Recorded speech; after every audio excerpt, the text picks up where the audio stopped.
Okay, this is a continuation of my ICD CRT-D'S response to monomorphic VTAC.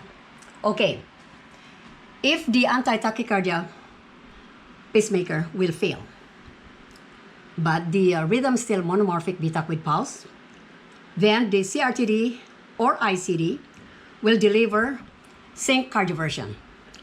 So the first part here is sync biphasic cardioversion, monomorphic VTAC converted to sinus brady with first degree and bundle branch block. Okay.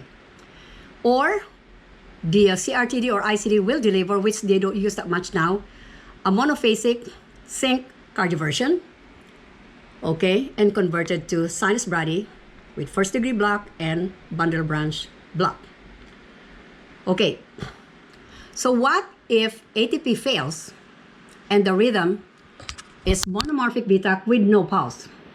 Well, the ICD or CRT-D will deliver here defibrillation. So here, the first one here, we have here AFib, monomorphic VTAC, no pulse. We have here a monophasic defibrillation converted back to AFib.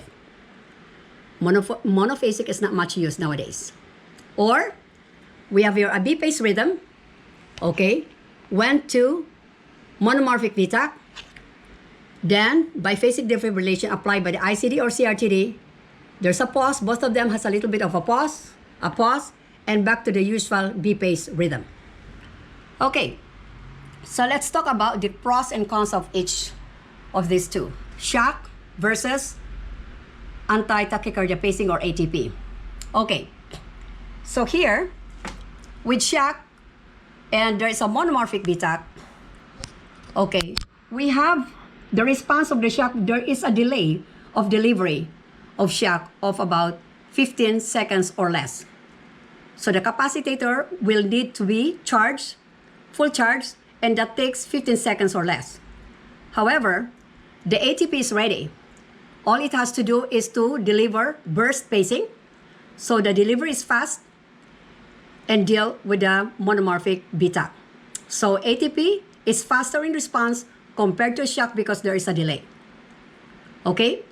Use of large energy by the shock, but the ATP uses very minimal energy. For shock, there's frequent shocks. With frequent shocks episode, this will deplete the ICD or the CRT-D battery fast.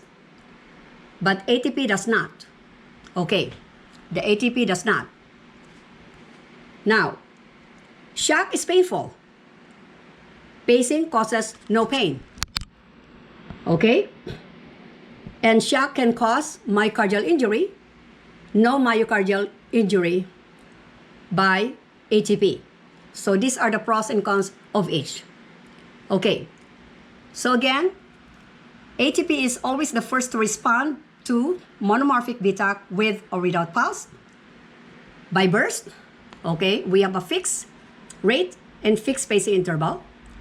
By ramp, we have a varying rate that is increasing, but we have a decreasing pacing interval because each of their pacing interval varies.